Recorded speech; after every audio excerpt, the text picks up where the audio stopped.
Hello fellow island riders, glad to have you along for the adventure again today. Today we are up near the Brookvale area. We are on Ross Road right now actually. And we're up here doing a little bit of trail tracking because every time I come up to this area, I seem to find a little bit of new information every single time. So today we're going to take an explore around this area. And while we do a little bit of trail tracking, because I see some ATV sign to the right up there, we're also going to have a bit of a discussion about some of the cool stuff that exists in Prince Edward Island's history. And we'll talk a little bit about the key people and some of the ways we used to do things around here as far as land ownership goes. It's an interesting story to tell for sure, but the first thing we're going to do is we're going to track some trail up in Ross Road. I got something here close by, so let's see what we can get after.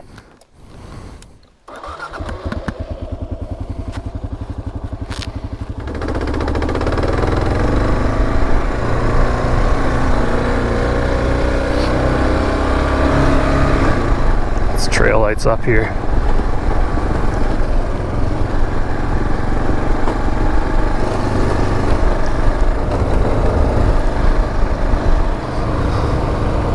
So we've been up through this area before,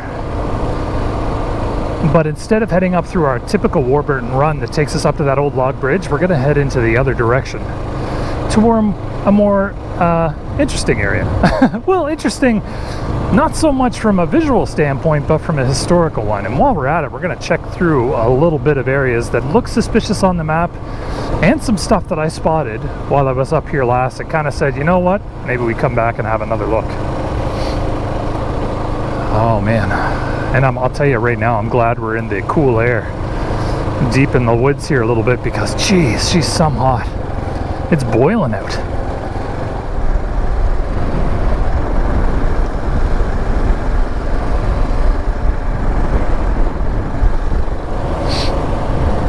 Wait a minute, you see that?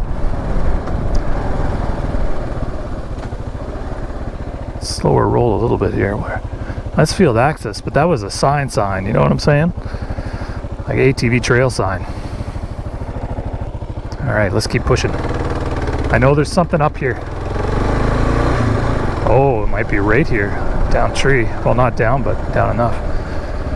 What is this? Okay, this is what I spotted last time. Number one, it's a hydro cut, so suspicion. So this is all private property, so we're not getting into that. But this to our left, I don't know, man. Hydro cuts. Let's just take a peek. Let's do what we do.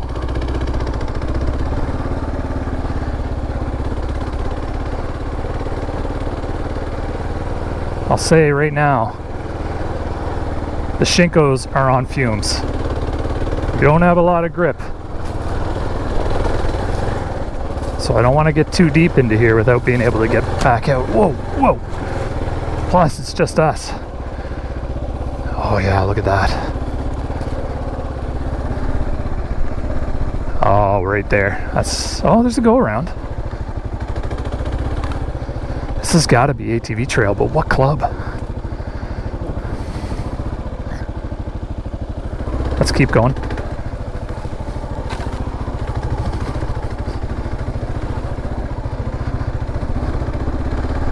There's fresh ATV tracks from this week, but we haven't had a lot of rain. Like I mentioned, we're in the middle of like the early stages of whoa, what is all this rock?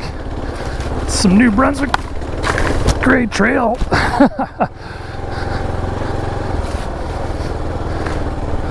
This is a Yugo intermediate or what? Oh wait, hold up, look at this. Oh yeah, hold up. That's straight up. That's straight up. I'll secure the bike and I'm just gonna walk it. Wow, look at this. What do you suppose this is part of the Quad Tracks run? Oh my god, look at it up there. Look at the rock. Whoa, I've never seen anything like this on Prince Edward Island for trails before. You see the flat rock up here? Yeah, look at this. There's a line to the left, but man, this is not a one-person job. This is a two-person lift. 100%. Another time, Island Riders.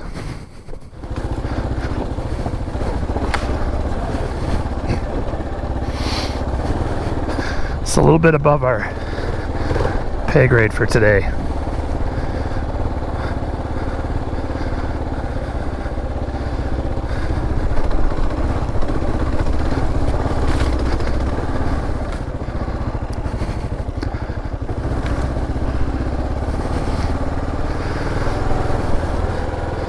Even a short little stint of that is fun though.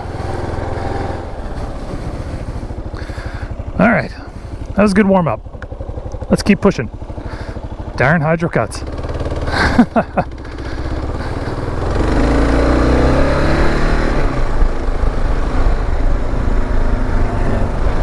So why am I out here today? Well, I love riding these roads and looking for stuff like that. You know, suspicious trails that might pan out and potentially lead to something incredible. I love that so much. But what I also love doing is tracking down little stories and bits of history and bits of little tales of Prince Edward Island. Because I really do love Prince Edward Island. Like, you guys know that, but like, at my core, I do not take this place for granted, and I love every little inch of this red dirt island. I mean, it's great, but there's a lot that goes into what built this island up, and specifically the history of the peoples of Prince Edward Island and how they came to be here and how they came to become a community in itself.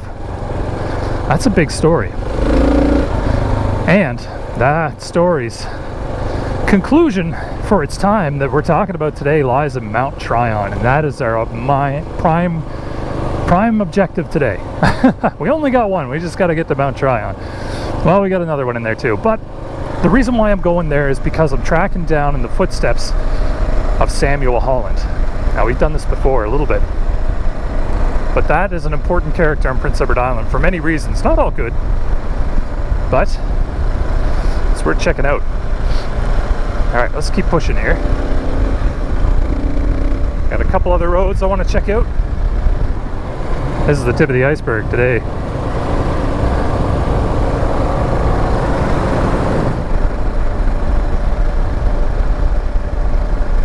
Yeah, this has got to be the Kincora Run, Island Riders. Buried in here somewhere.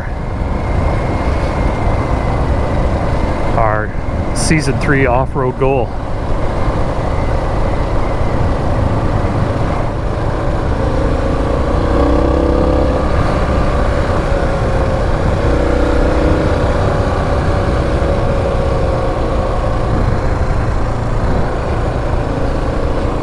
I looked like something, but I'm going to stay off it because of the old private property sign that we saw to our right. So pretty much saying that everything to the right is out of bounds for today. Which is why we're going to go left on this road.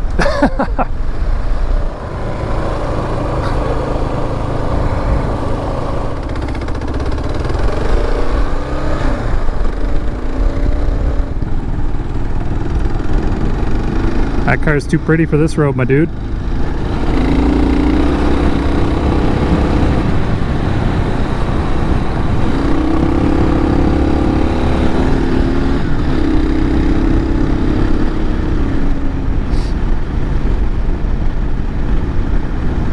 Wow, you can really feel the Shinkos giving out in the back end, man.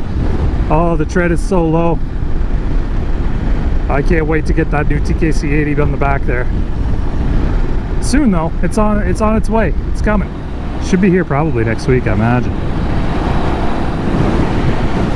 No, that circles back. So who is Samuel Holland? Most of you probably know. And when I probably said Mount Tryon, I know one Island Rider's ears probably perked up. It's a beautiful spot down here, you know, in this lovely Lot 28. What is Lot 28? Well, Lot 28 is what pretty much Mount Tryon and the surrounding area is designated as, or was designated as, by Captain Samuel Holland, a surveyor sent to Ile Saint-Jean, which is what this place used to be called before it was called Prince Edward Island. And he was sent here to survey and divvy up the place, pretty much. Now, that in itself is a little bit contentious, because when you think about it, how are you going to have some guy come up to your island after you've been living on it for about 11,000 years and have them divvy up the place. And what I'm talking about are indigenous peoples of Prince Edward Island, the Mi'kmaq. I mean, that would turn me sour.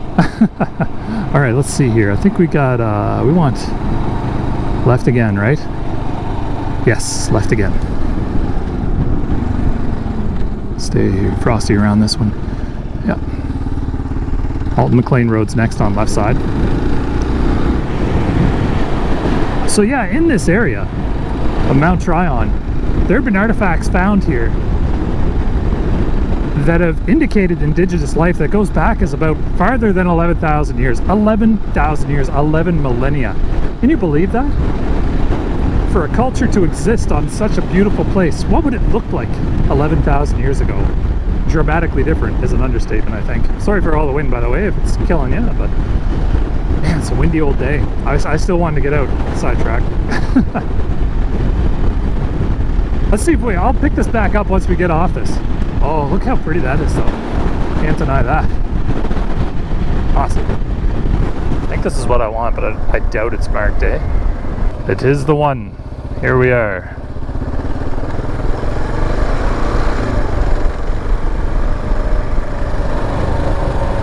Oh, and it's freshly graded too, which means it's going to be squarely uphill. Hang on tight. I'll try to stay on this wheel track. Whew. Heavy truck traffic through here too. We'll have to stay frosty on that as well. Oh, I love these dirt roads. I could do this all day. So when we think about indigenous peoples of Prince Edward Island, we think about the Abbotsford First Nation and the Mi'kmaq. And it is pronounced Mi'kmaq for sure. So when we think about who was here first, whoa man, I gotta focus up. Who was here first? We think about them. But when we think about how we, myself, and others who originally settled Prince Edward Island, how they came to be, we think about Samuel Holland a bit. Because he was ordered to divvy up this place into lots. And that's where the lot part comes from.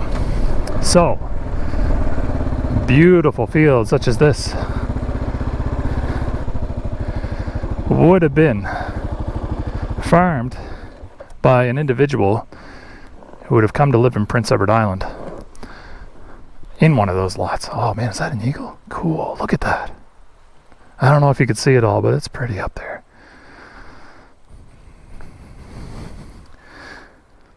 But they had to pay a price. You just couldn't just come to Prince Edward Island and set up a shack and start farming away. You ended up having to pay a proprietor, a landlord. So all those lots that Samuel Holland divvied up, private property old sign, they were all run by landowners, proprietors, and a lot of them were absentees. Which meant you were pretty much living here, toiling here, working as hard as you could. And you know, if anybody knows what farming's like, she's hard work. And you were paying some mysterious person that you trusted was back in England or something. Wild, I don't know, I couldn't do it with a smile on my face, I don't think. Maybe the first year, but after things started getting hungry.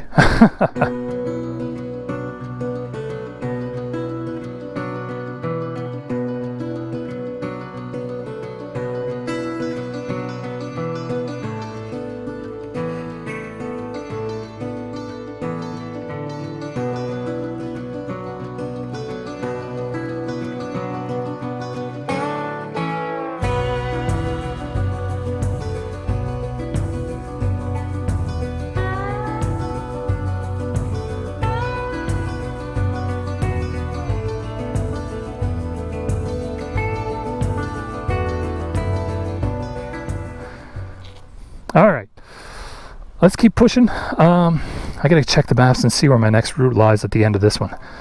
We got more to this.